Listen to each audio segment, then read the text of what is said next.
That looks strong as fuck, dude. It smells. Oh. I don't smell anything. Huh? Yeah. It is. Oh, we started? Looks like over this thing. It is boring. Looks like milk. I just got notified we're online.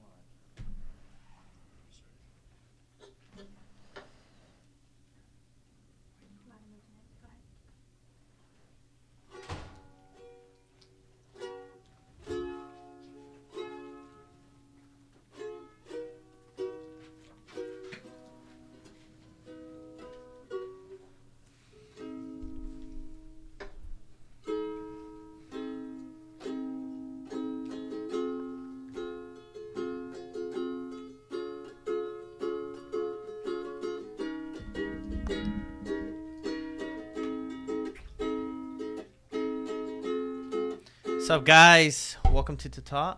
Today, we have a big show today. So as you can see, we got Cameron over here mixing kava. Let's show Cameron mixing kava real quick. He's going to be mixing kava because today we journey to the Pacific to Samoa. We're going to be talking about Samoa, and kava is a drink throughout Polynesia. We're also going to be talking tattoos. And as you can see, here's a tattoo that I did this week. Just one of the tattoos. This is a side piece. Now, these tattoos that I'm going to be showing you right here, we're going to talk about. Just to give you guys a better idea of if you guys are looking to get a tattoo or if we have tattoo artists watching. Just to give you guys ideas from the client's stories to their skin.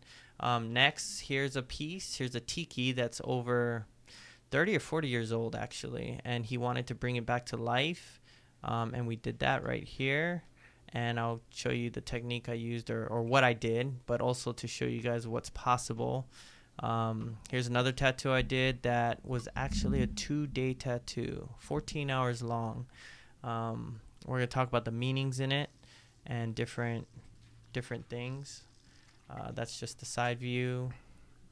And then lastly, right here is a tattoo, a shoulder piece of someone that wanted a full sleeve.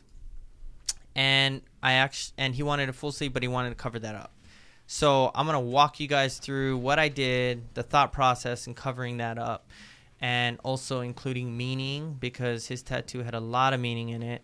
And it's very important to include meaning in Polynesian tattoos. And I'm just going to show my perspective on that and what I did for that.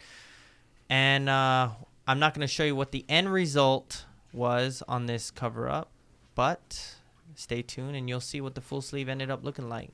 So here we are with kava again. We're mixing this kava and we're going to be drinking it here right after the show, or right after the intro, and we'll see you guys here in a little bit.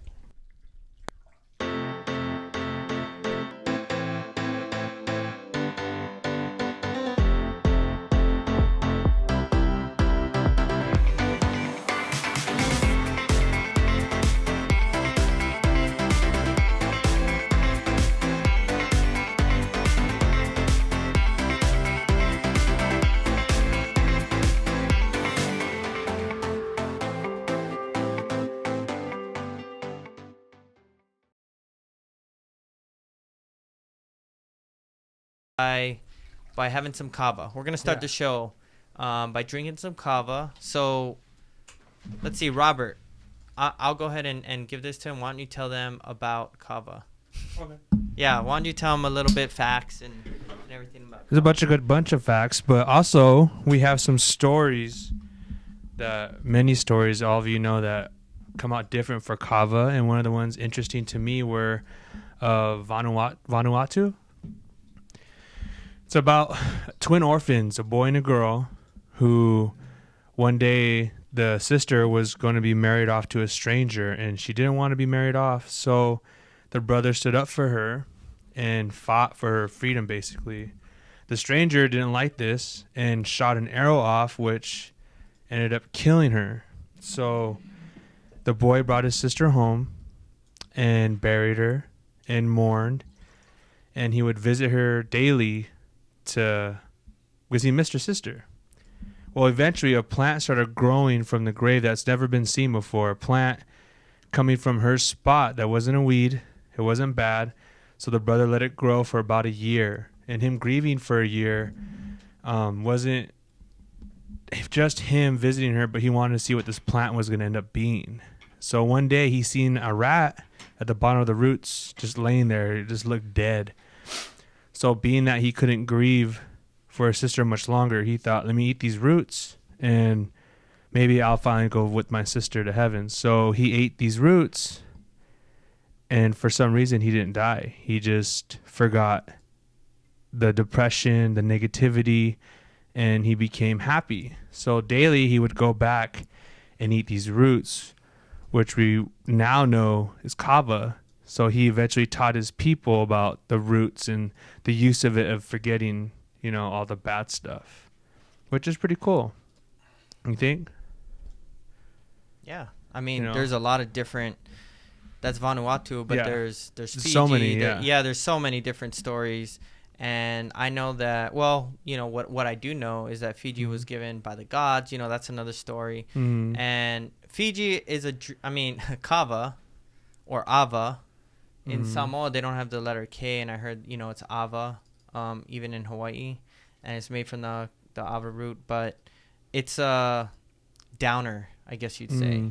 It has a numbing effect. Oh, okay. Right? So they would drink this in ceremonies, many different ceremonies, in social gatherings and stuff, but a lot of times it was because it's more agreeable, right? So it's more social drinking, and it makes you more agreeable and not so much like having conflict or violent, right?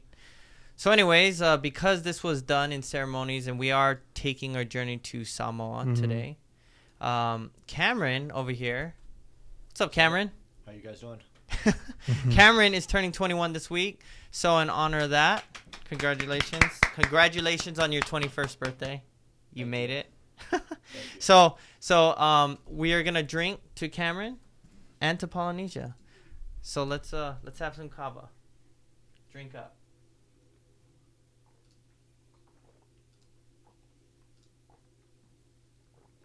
Oh man, that's a different taste. It's not as strong as I hoped, but it tastes good. I thought it was gonna be like really bitter. It doesn't taste that bad. How's it taste? Not too bad. Not too bad. It should be stronger. That's kind of. Is it? Don't say disappointing, because I can taste it's it. okay. You might it's be okay. used to it. I'm not used to it. We had kava in New York City with oh, my tongue's already numb, dude. Yeah. So we wanted to start off the show with kava, to describe the effects of it, to let you guys know, is it just a placebo effect or is there real effects? I mean, I know there is, and Cameron's never tried it before. What does it taste like, Cameron? It tastes. Speak closer to the mic. It's like a unique taste. Unique. Yeah, I can't really describe it. It doesn't taste like bland or. It tastes a little bit bland, but it's numbing my tongue right now. It's numbing your tongue? Yes. Yeah, mine's kicking my throat, in. My throat's numb right now. And like you said about the facts, some of the facts are it's therapy for anxiety, it's remedy for mood swings. I mean, they say if you eat a lot, your skin tends to be like scaly, Oh, really? Or yeah, if you drink a lot. I think the only downfall is that there's an argument that it's bad for your liver, but there's not like. I could see why if you drink too much. Oh, we got our video or. Okay, so let's see how kava's made from the tree to the root to the powder. Let's see how that's made.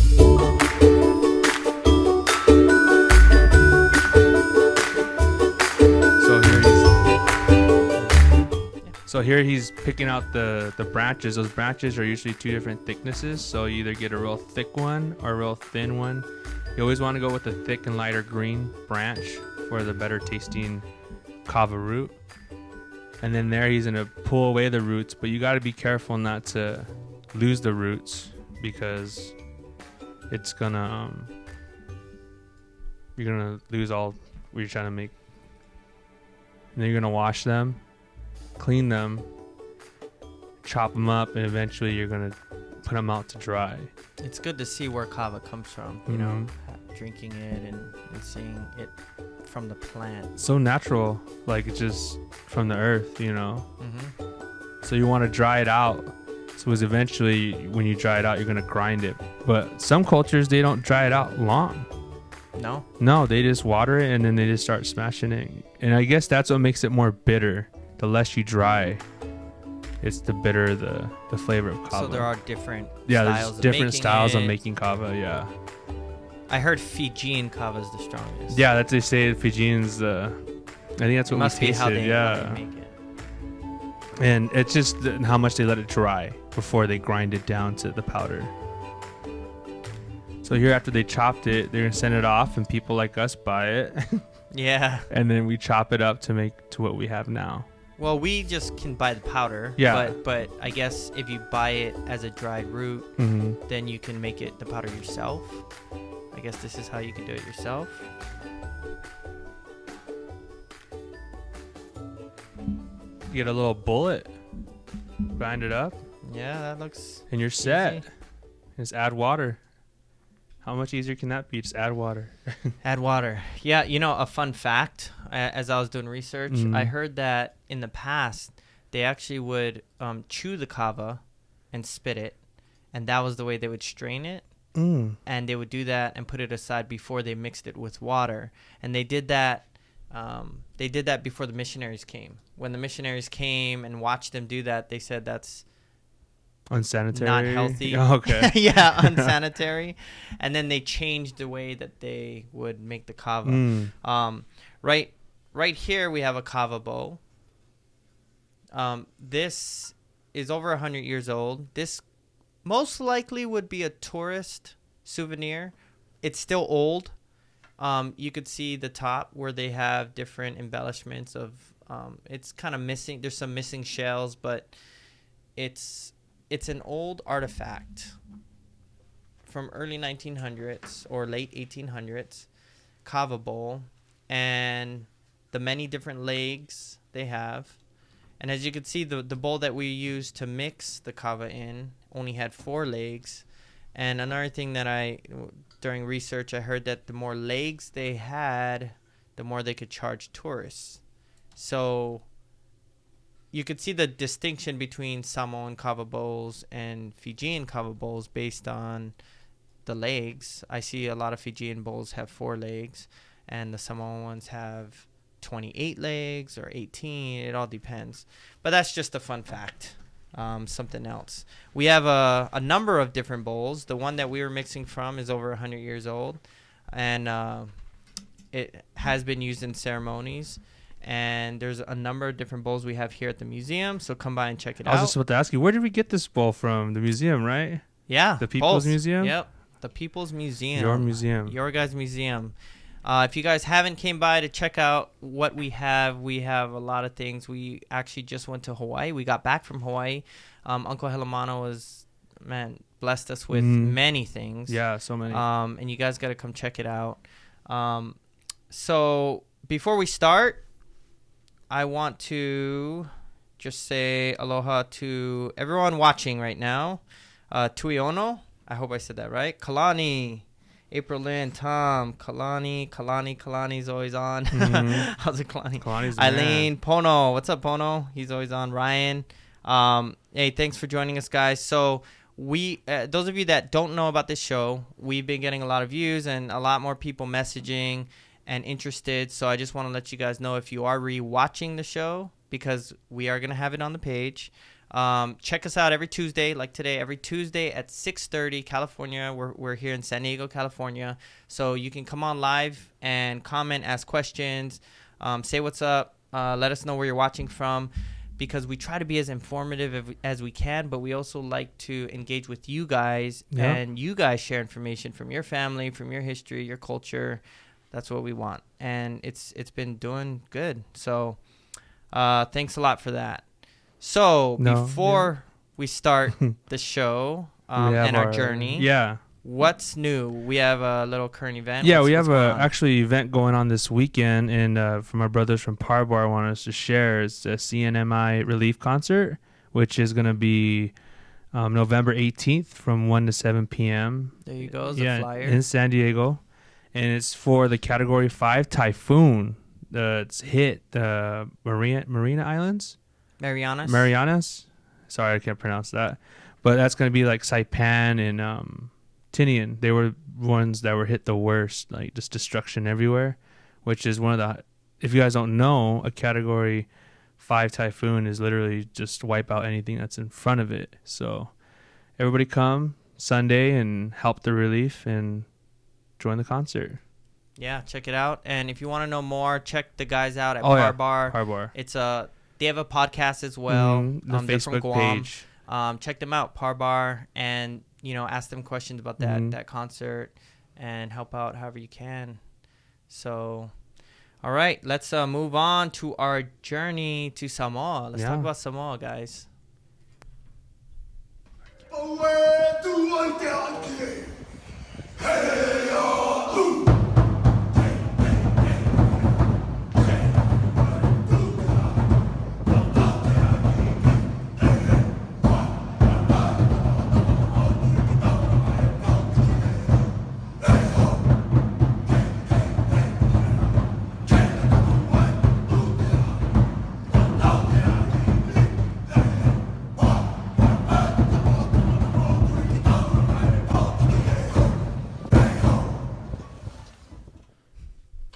All right, so today we are hitting Samoa, and of course I can't talk about everything, and I only know a small amount about every culture, and I try my best, but today we're going to talk about the pe'a, and the malu, which is the Samoan tattoo. It's very traditional, and well, you saw a picture right away, right there. So to the left, that's a malu. That's a Samoan malu, which is traditional for the women of Samoa. And on the right, you see the pe'a. And the pe'a goes from the waist all the way down to below the knee, right below the knees. The men's tattoo takes weeks, maybe even months. It takes a long time. As you could see, it's a lot of black. The malu maybe takes 5, 6, 7 hours. And this is all traditional hand tap. That's amazing. That's crazy. And here's another picture. The pe'a is on the left, but this is it's a closer picture. It's on the left, and then the malu's on the right. And the female, again, is the malu. Okay. And the male tattoo is the pe'a on the left. So the reason why I want to talk about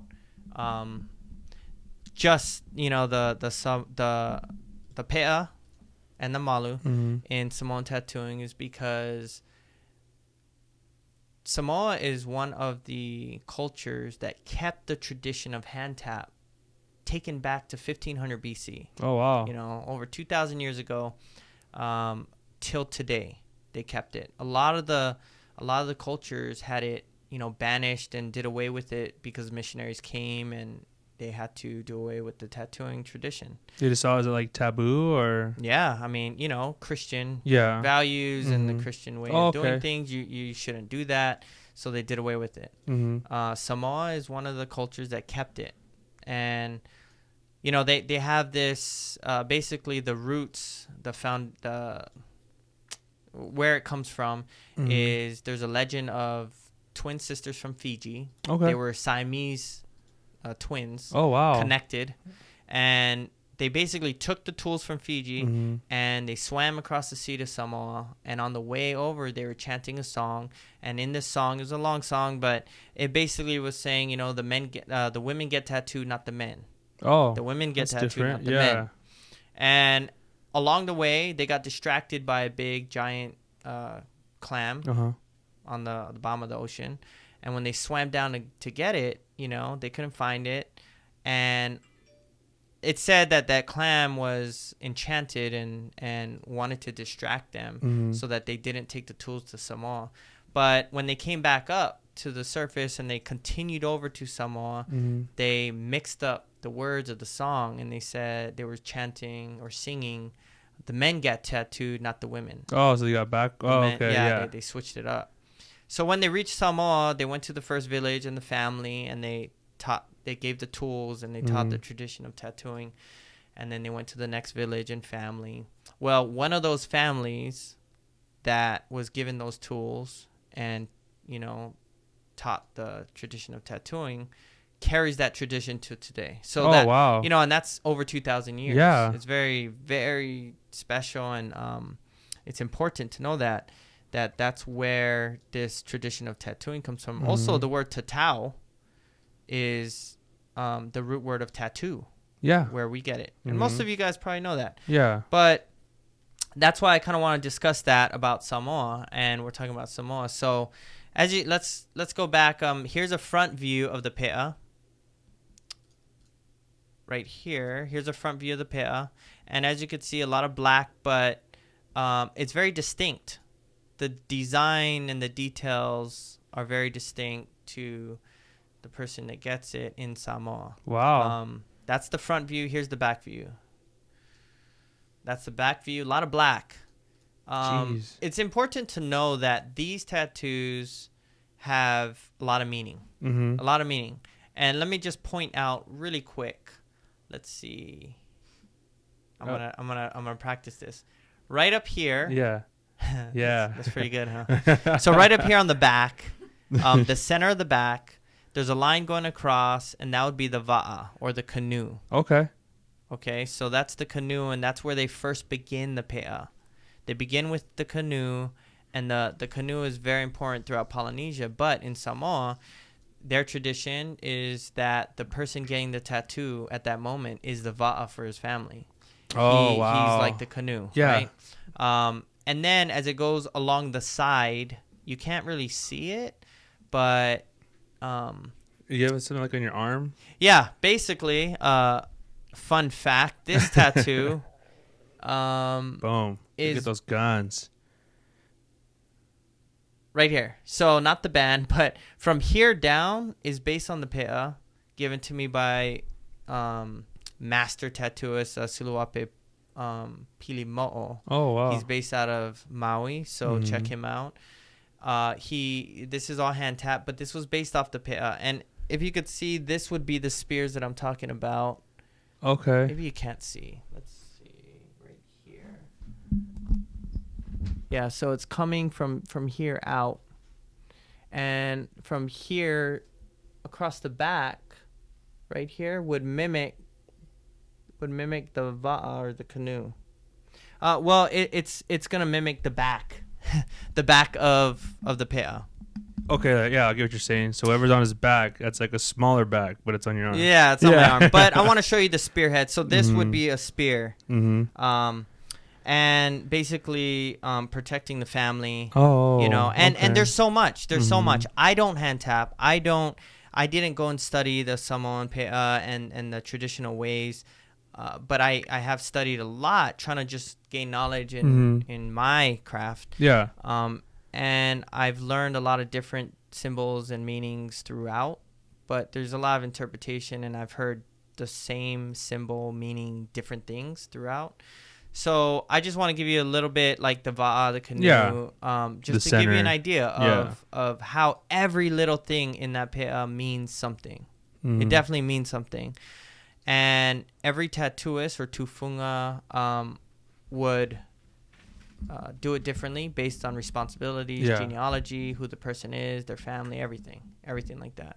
So it's good to know. Also, right here's a picture. I just want to let you know, since the pe'a goes from the waist all the way down to the knees, it's very traditional. On the left, you could see a contemporary piece that mimics a pe'a as far as the location.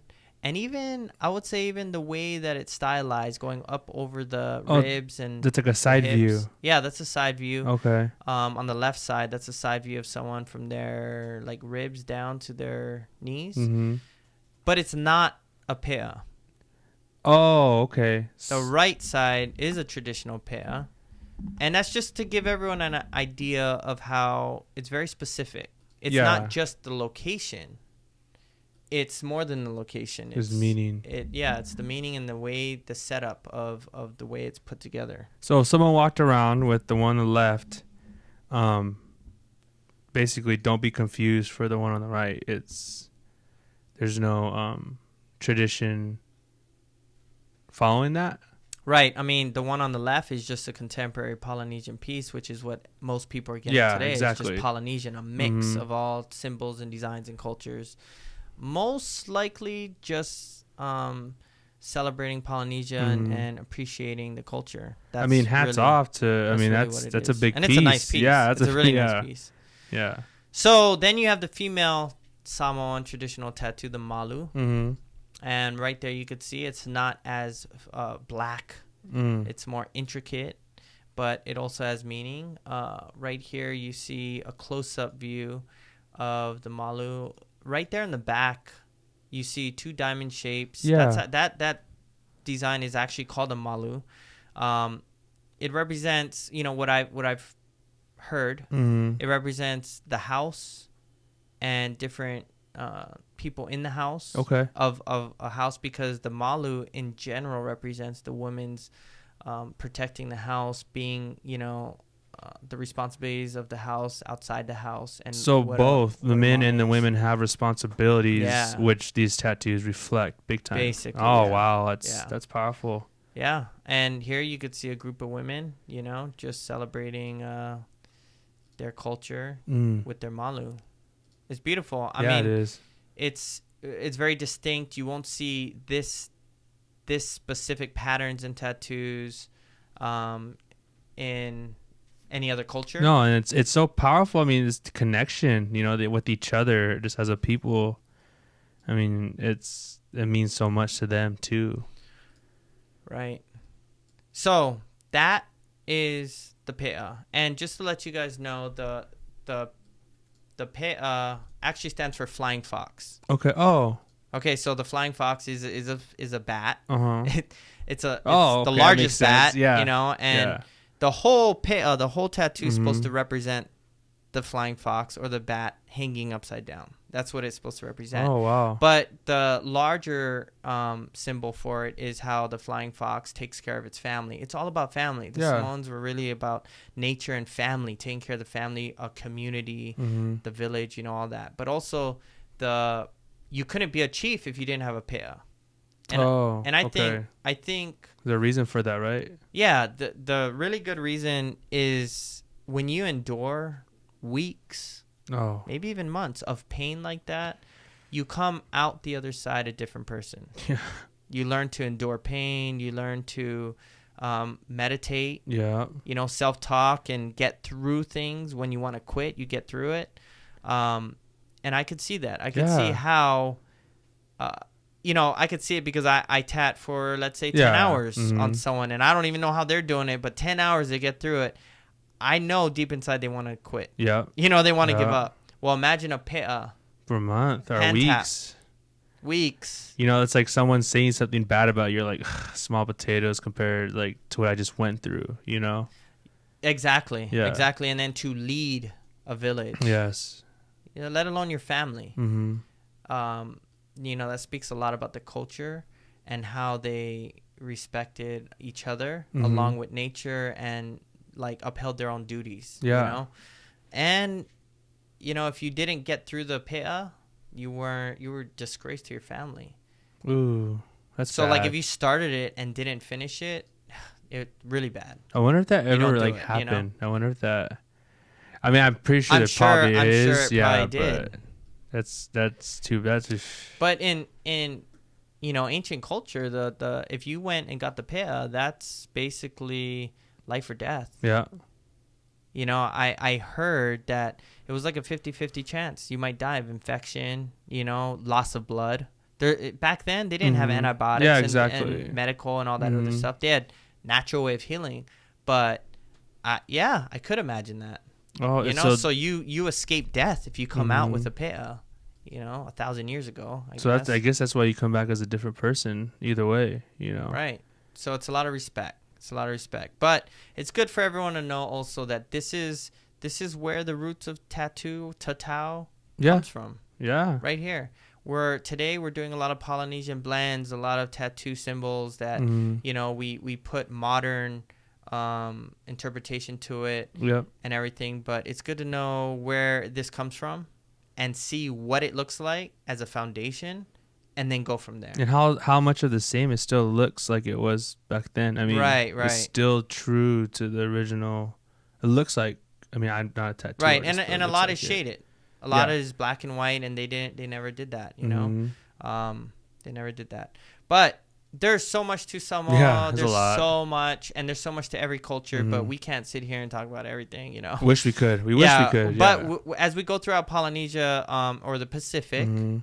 we're gonna come back. Mhm. And we're going to talk about different topics. And you guys let us know what you want to talk about. Let's go through some comments real quick Okay. because I think Pono was mentioning something. Like earlier at the start of the show, we were drinking kava. So Pono said it tastes like dirt water, deep, numbing your lips and tongue. Mm. How do you feel, Robert, right now? I feel fine. I actually feel a little relief, like chill. Yeah. Like not like it hit me like no, I'm not actually just really relaxed. It just kind of relaxes you. Like I kind of want to take some of my water bottle home, put it in the fridge, and drink it like tomorrow morning. But I mean, when I first drank it, numbed my tongue quick.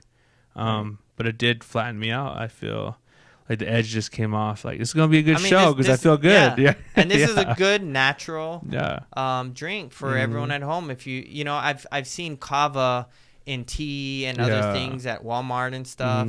So they even have check pills. it out. They have kava pills that you could take. So you don't have to drink them. No, you don't have to. You just you don't have to drink it. Pop too, man. Kalani says, I wonder what evidence they used to say that drinking kava is bad for the liver, especially if it's been used for centuries. I hope it's not the research done on kava pills, where I think there was a German study based on root shavings rather than using the root and straining it with water. Oh, so maybe the pills are just the shavings. Oh, okay. That makes sense. Wow. Yeah. I closed that page. I would have answered that, but I closed the page and moved on. Sorry about that.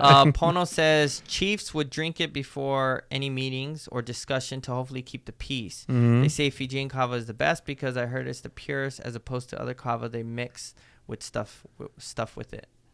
And Kalani said, I heard the chewing with Hawaii, but I thought that was to mash it only. I mean, yeah, but still, you know, like you're still chewing it. It's like tobacco. I mean, like how you say it's the early chew. You know, you're still getting. Yeah, you're still getting it. That's crazy.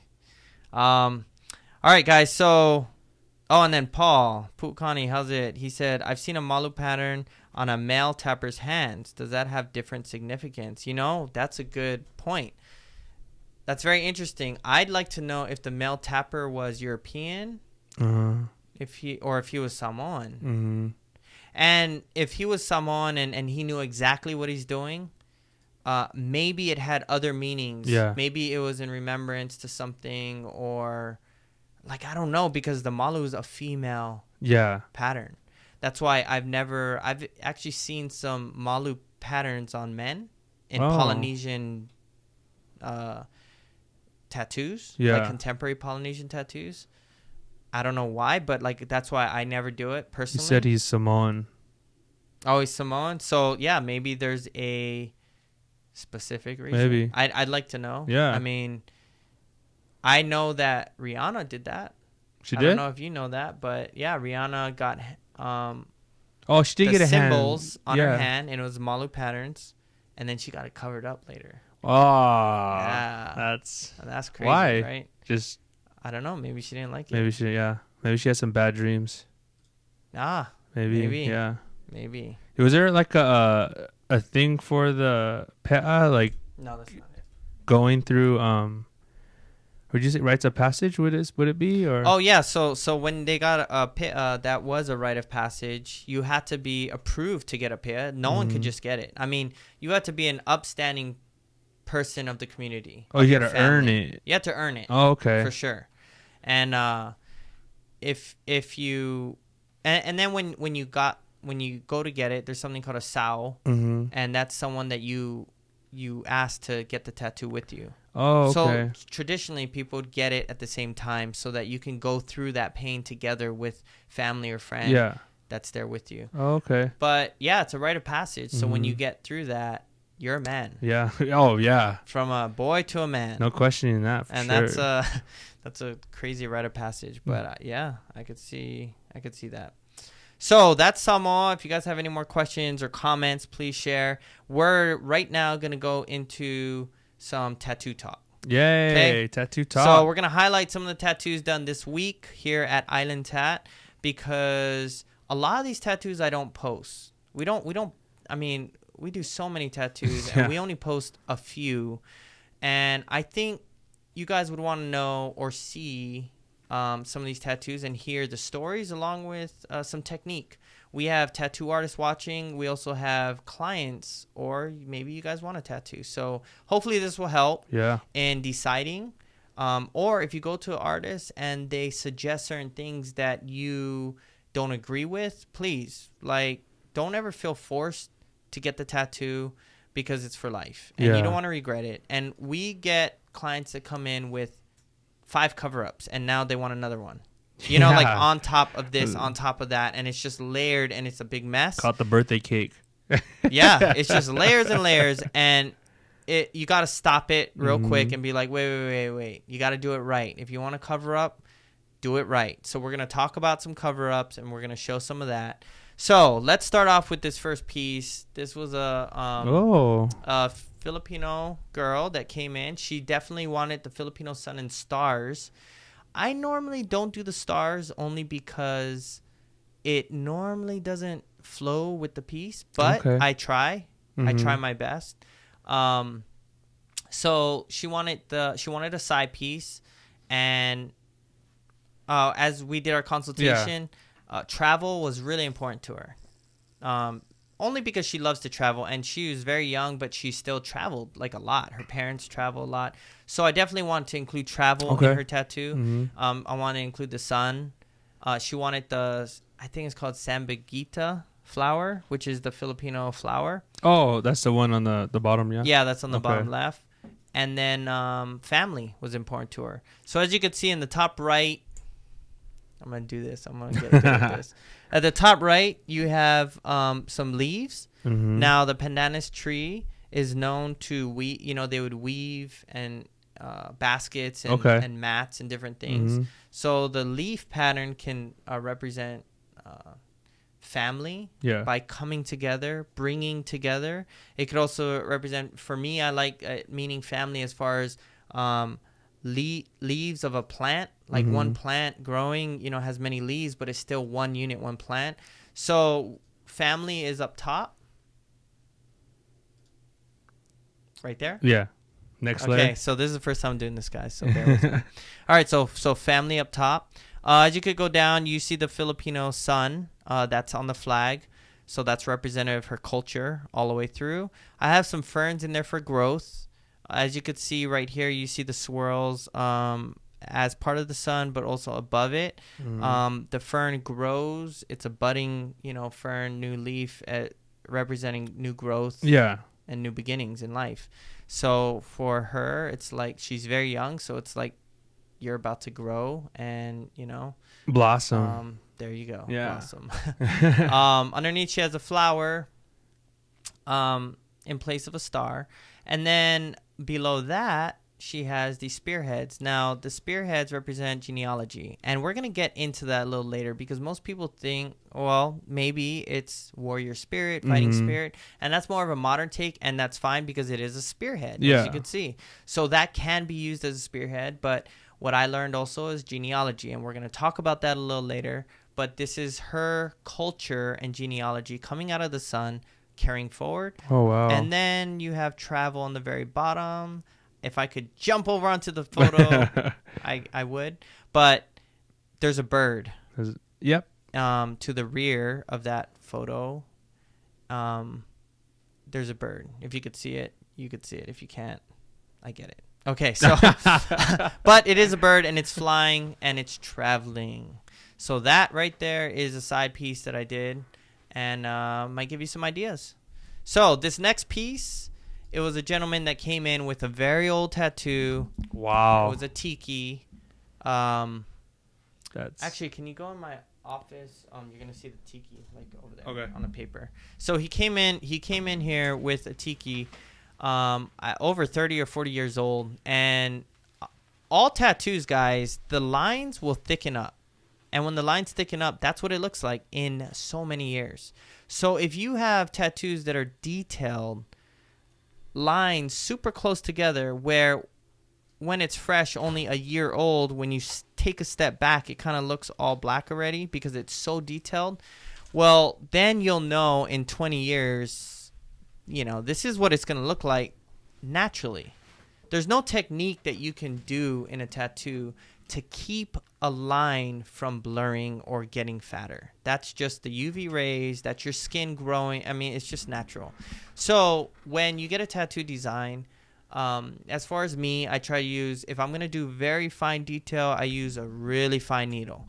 And for you tattoo artists out there, you gotta, when you use fine needles, you could do blowouts really easy. I mean, that's where technique is very important. Mm-hmm. So regardless, that's just another fact. But the gentleman came in and he gave me this design. So as you can see, this is the Hawaiian Host Tiki that he wanted this tiki to look like. Wow. So what I had to do was use the current black as the black and just put white in all the open spots. So I'm going to hold this up actually. So this is what I did. I used white and I went in with a very fine needle and I brought it back to life right here. So that's white ink. Oh, dang. And when you do white ink, you cannot just put it in like any ink. As an artist, you guys know this, but there, you really have to put it in because the black will pop through the white. Eventually, it's just the degree of coming through the white that it'll do. So did you have to do over and over again, or was no, it you can't, and that's part of the technique. Oh, you can't go over and over or it'll chew it up and it'll bleed out and it's not good. And all the ink will just not even stay. So you got to know what you're doing. You got to get it in there. Again, the black will pop through, but it'll be more of a shade of white, almost like a gray, and it'll still look good. It'll still be fine. Yeah. So that's how. So if anyone has any tattoos that are very old or you want to bring back to life, it's possible, as you could see. So this next tattoo that we have is actually okay. So this is a cover up that he wanted. Let's not do this one. I'm gonna save this one for last. I'm gonna show you this other video real quick. And this video is it's a 2-day tattoo that I did. It's a larger piece right here. So 14 hours total. Oh, wow. He wanted to get it all done in one shot. It's a chest. This guy's like 6'2". He's a big guy, so don't let the size fool you. This piece was large.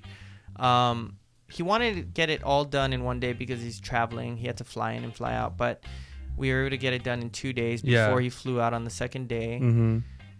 And I'm just letting you guys know what's possible. This was done in 14 hours, 2 days. The first day was 11 hours. The second day was 3. Jeez.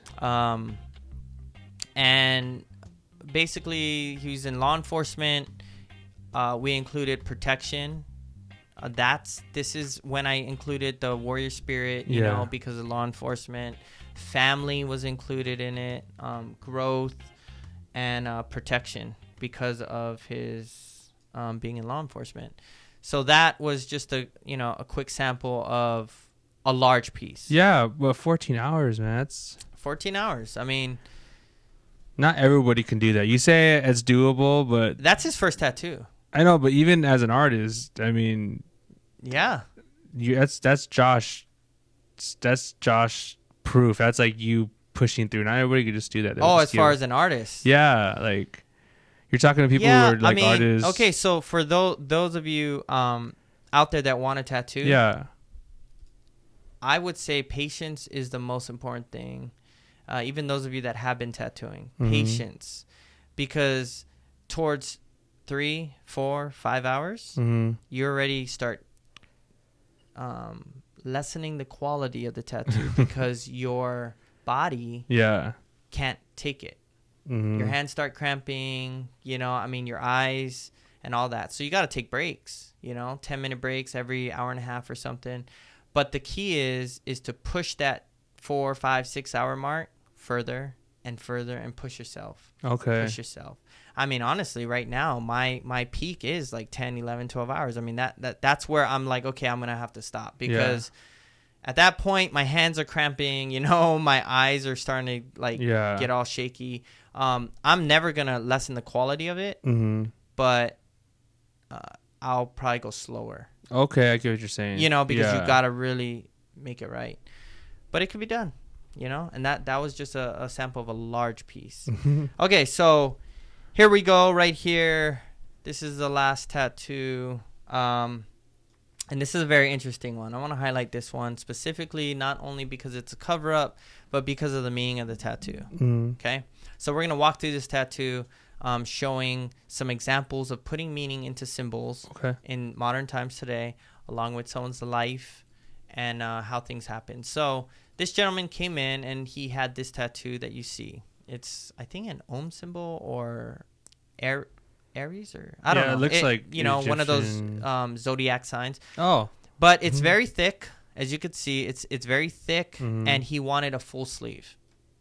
So in order to create a full sleeve out of this, I've seen tattoos where they just blacken it out, or you know, cover it real. Like real dark. Just cover it. Yeah. And I kind of want to explain my thought process in this. Like, seeing a full tattoo, do the next, because that's the last one. So the next one would be the full sleeve there. Okay, so this tattoo right here turn into this. Now this is the full sleeve. Oh, wow. And I want to show the full sleeve because, as you could see, the bold lines in the tattoo that we saw before was taken throughout the whole tattoo. You had to make bold lines on the top where the tattoo was, but also down to the wrist. I mean, if you didn't, then your eyes automatically going to go to the top and say, why is that bold and the rest isn't? That makes sense. And if you bold everything out, everything has to be composed well and balanced well where it's pleasing to the eye and doesn't draw attention to the shoulder or anything. So here's another view of the tattoo.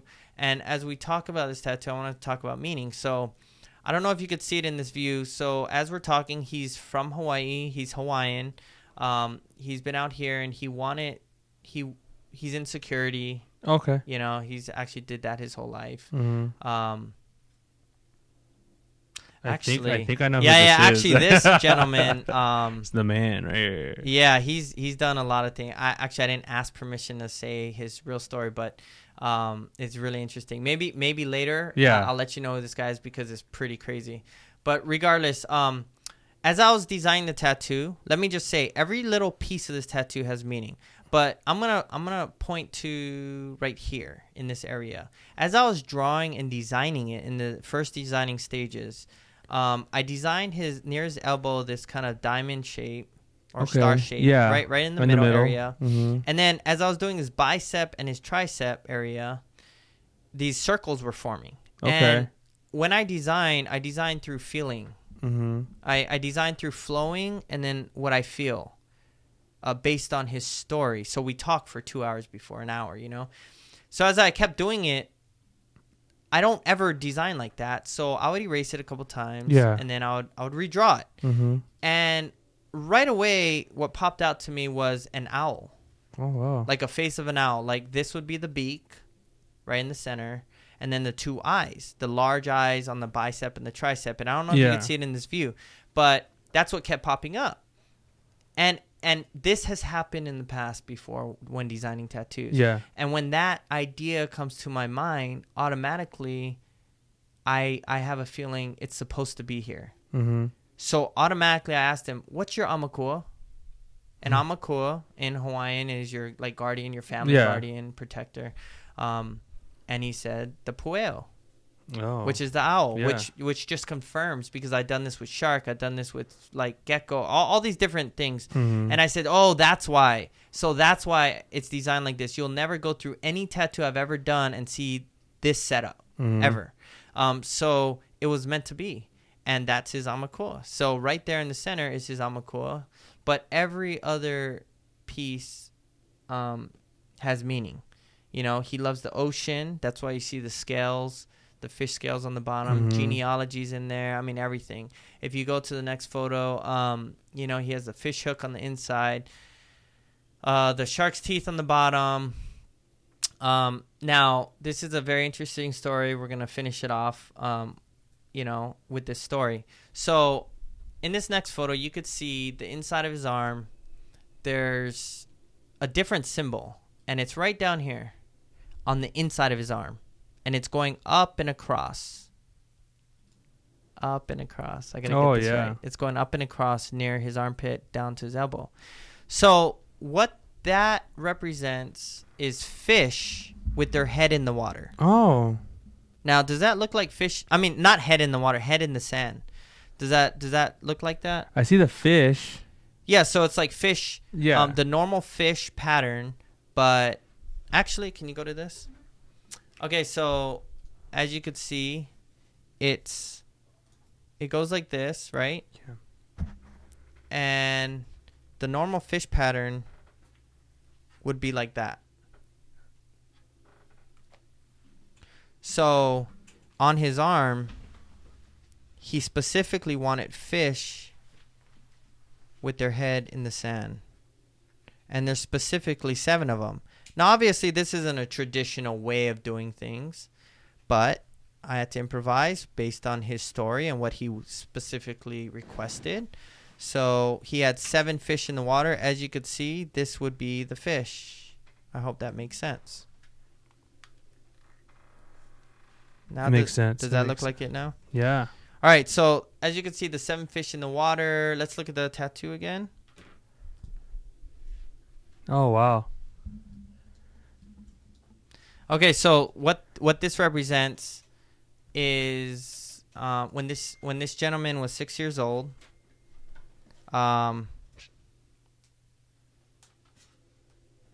When this gentleman was 6 years old, he was rushed to the hospital because he hardly could breathe. And he remembers it. He remembers it clearly. He hardly could breathe. He was rushed to the hospital. He was diagnosed with something he said he remembered called the New York flu. I try to look it up. I can't find anything, but there was another name for it specifically. But it was a blood clot in his throat. Oh, wow. And it was getting larger, and he couldn't breathe. Okay. And he was rushed into surgery. Now, because of that, the doctors let his parents know that there was 7 people. There were 7 people diagnosed with this, or 6 people diagnosed with this. He's the 7th that they know of, and they all died from this. Oh, wow. They all died from it. So everybody died but him. Everyone died, so they're basically saying his chances of this is not good. Oh, no. So he went into surgery, and he came out of surgery, right? Yeah. And he survived it. When he survived it, and now this is in Hawaii, and his grandmother, his mother, they were all very like I don't want to say religious, but into culture. Yeah. And they're very spiritual. We want to get him on the podcast to talk he's stories because he He'll has be some here. Hawaiian stories. Night marchers, I mean, everything from lights and, I mean, everything.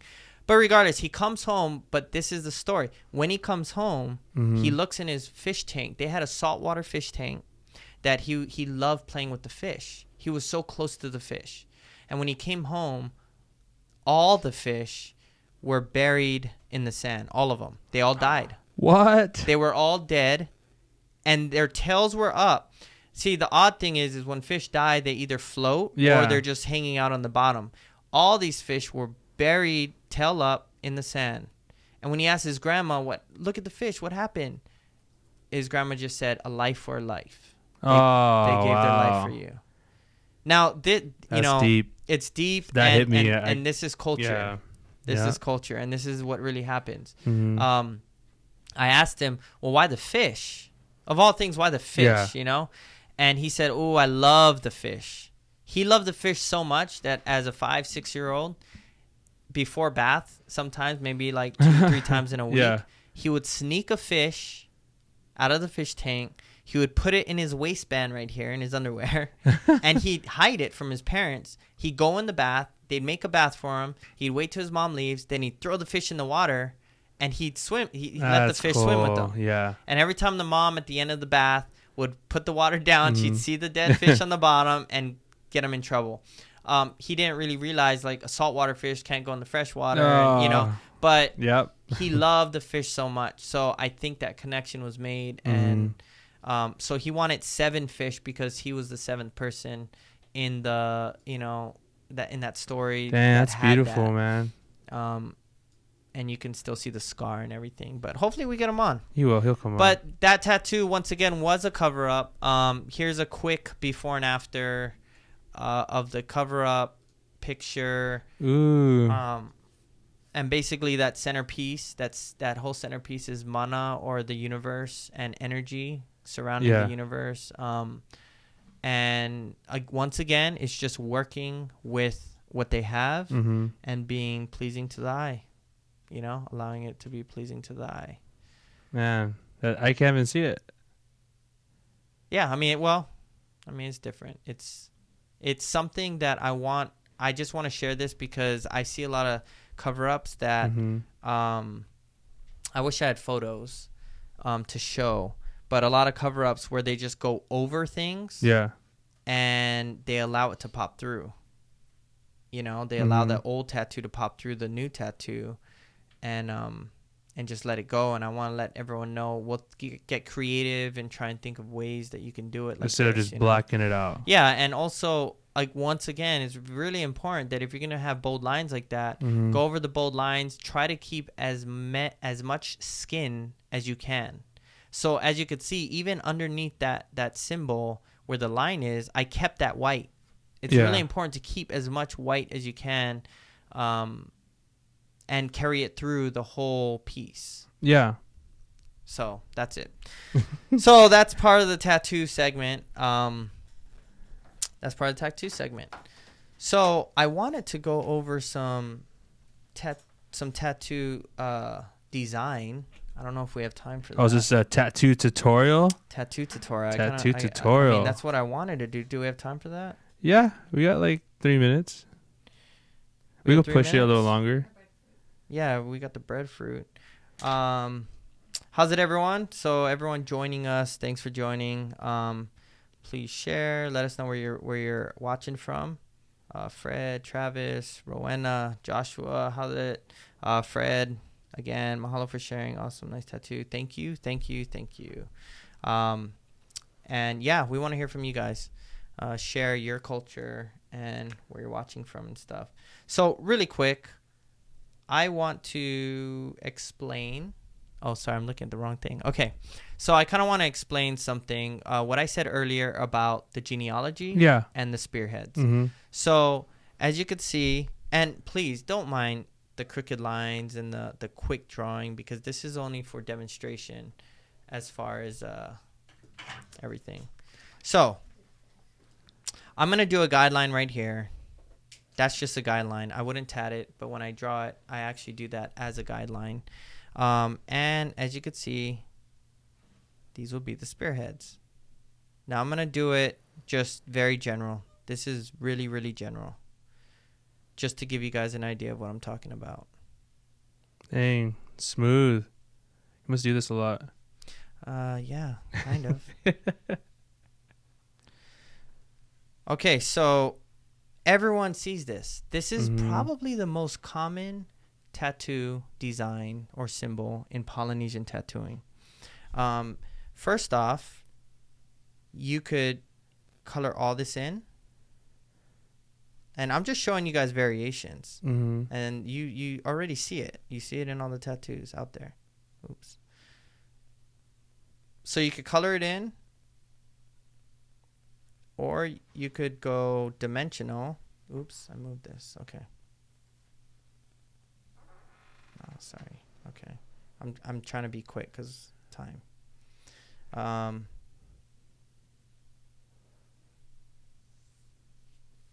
And you could just color in a little bit because it looks like it's more dimensional, right? Like it's in a pathway and it's on top of a path.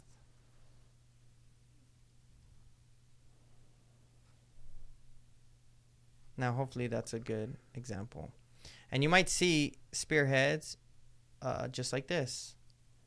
either way, it's preference. It's preference. In Samoa, in the pea, they would do it this way. This is traditional, all black. Nowadays, because you can shade and shadow, I like to do it this way a lot, but I do both. Yeah. It's all balance and design. So what I want to talk about is nowadays, people say that the spearhead represents fighting spirit, warrior, strong, strength. Yeah. I mean, anything that a spear would represent. Mm-hmm. So I would want to think that this is more of a modern take on it. Only because, and I don't know if I'm right or wrong. Remember, Polynesian designs goes all throughout all the cultures of Polynesia, and it's an oral tradition, which means it can go so many different ways. So what I learned was it represented genealogy, and genealogy meaning that each symbol right here represented an ancestor of the past. Yeah. And then your descendants moving forward. And what I heard was when you represent it that in that sense, don't ever stop it. Have it keep going. So if there was a line right here, I wouldn't just, let's say, do this. Does that make sense? Yeah, it's got to be continuous. I would actually go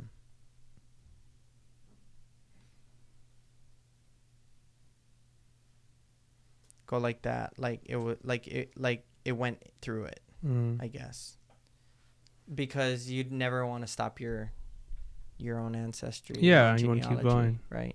So that's just my take on it. As far as genealogy, and I heard that from the Suluape family, part of, not, I don't want to say who specifically, but from that Samoan line, I guess. But it could be different, like I said. Yeah, like we have a comment from Pono saying spear points going up means you're ready to fight and protect yourself. Spear points going down means you're at peace. And I have heard that, yeah. Along with direction. And again, I've heard that, and I've heard other things. So that's a good take. Thank you. That's, letting everyone know that interpretation and take on it. Also, there's different ways. If you see, these are Samoan because the spear is a little longer. And then the Tahitian way would be a lot more detailed and almost like a square or a diamond. Oh, okay. It's a lot closer together, and you'll see this in Tahitian work. And definitely in Tahitian work, in Tahitian spearheads, I try to I'll do the black full because it's a lot more detailed like that. And sometimes you'll even see the line through the center. And again, these are just different variations. You could do line through the center or not. And if I did, it would be a really fine line, not a thick line. That's just my thing on it. But this is Tahitian, this is Samoan, and then you have the Hawaiian. So let's show the Hawaiian version. And you guys would be able to understand and make sense of it. It totally would make sense. They're so far away, but yet so like.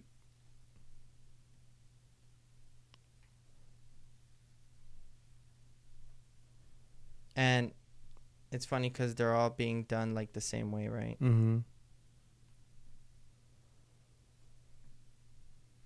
Oh, okay. So triangles, right? For the shark's teeth. It's a more traditional Hawaiian symbol is the triangle. For these, I always do it like this. Gives it more dimension. And I do believe that this is a more contemporary design on it because in traditional Hawaiian designs, which was a lot of geometric patterns. Mm-hmm. I never seen anything like this. But again, the only way that we see Hawaiian tattoo patterns is from reproductions of drawings from Captain Cook's, artists and all that. So that's the Hawaiian take on it. And they all look the same. And then there's Maori and all the rest or whatever. we don't have a big enough board. So again, two different ways and two different meanings. Yeah. Two different meanings. Mm-hmm. It could mean warrior, fighting, aggressive, all that. But then it could also mean genealogy. And I like the genealogy standpoint of it just because it makes sense to me that your genealogy stack from all the way in the past, moving forward, almost like you have a strong genealogy and carrying forward. I mean, to me, like all the other meanings, like for family and genealogy, I mean, they all come together. And to me, I mean, just personally, I think that's where true strength comes from. You get these warriors, I want to be, strong and I'm a warrior. Well, they were strong and they were warriors, not for themselves, but for their families, So that's, to me, that's what I think. And genealogy was everything. Bloodline was everything to Polynesians. I mean, not only for the royalty, but it's weird. They knew that your bloodline, your ancestors there was strength in that. Yeah. There was more than just a memory. Yeah, big time. It was in your blood. Like, it was really important. So that's the tattoo tutorial. Real quick, and before we end the show, we want to do another cultural food. We're gonna end the show with ulu, or the breadfruit. Do we have a video? Okay, so we have a video. Short Let's video. watch it real quick.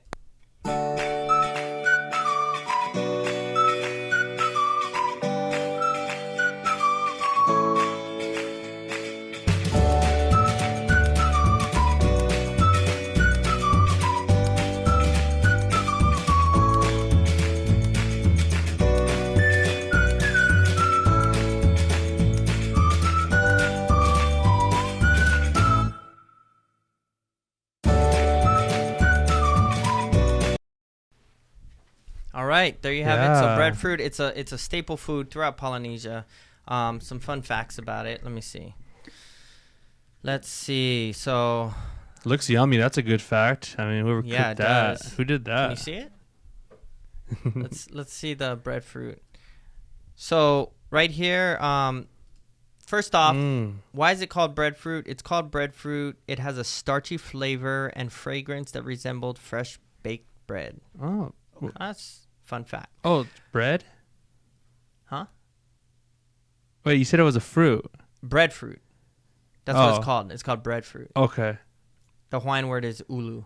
Breadfruit is a staple food in many tropical regions, high in potassium, and reduces blood pressure. So there you go. That's good to know. Yeah.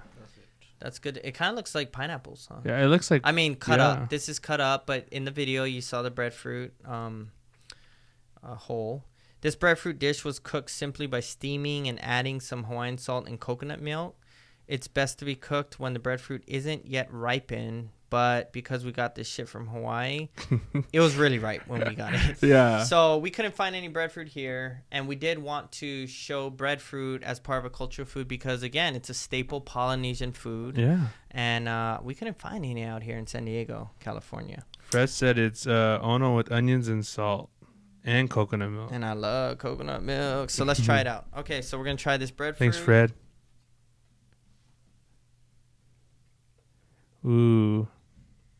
How is it? It's good. So good. Ono means good, right? Yeah. It's really good. Yeah, did you try it? Why you look so surprised? Well, because... I'm just kidding. No, I asked if it was good, and she was like, oh, it's okay, whatever, but... I like it.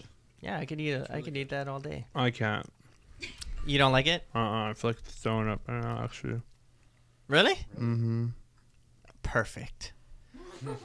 Get this on Look, camera. can I, put it in No, you got to eat it, man. Come on. What? You don't like it? No, my face is pretty red. Well, make sure you're not allergic to. Are you allergic to it? I'm not allergic to anything. It just tastes really bad. Well, like, okay, so why? It tastes like bread. Like You don't like bread? Not wet. It's just like a texture thing. It's a texture thing. Okay, I can understand that. But 'cause like it is it was off. like weird. Yeah. I like it. It tastes good. I mean, It tastes good to me. it's good. It's good. Oh look, Fred, he had some today. They baked it. Where'd he get some? He's from. Yeah, he's, where he's you in from? San Diego.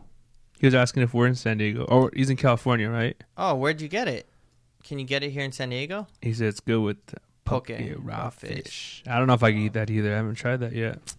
Well, there you have it, guys. Thanks for joining us. Once again, always on Tuesday, 6:30, and we just got back from Hawaii. It was a great trip. Oh, he's in Hawaii. I thought he was in the mainland. Oh, he's in Hawaii. Yeah. We just got back from Hawaii. We were able to get this breadfruit along with other things that we're going to talk about next week. Oh, yeah. I think next week we're going to go to New Zealand. Yeah. Aotearoa? Yes. I'm Journey excited. to the Pacific. We're going to go to New Zealand. Robert was able to get an artifact in Hawaii that we want to share with you guys. And we're going to talk about some of the tattoo techniques and designs with Maori. And the culture is so vast and So much. it's a lot of warrior culture down there.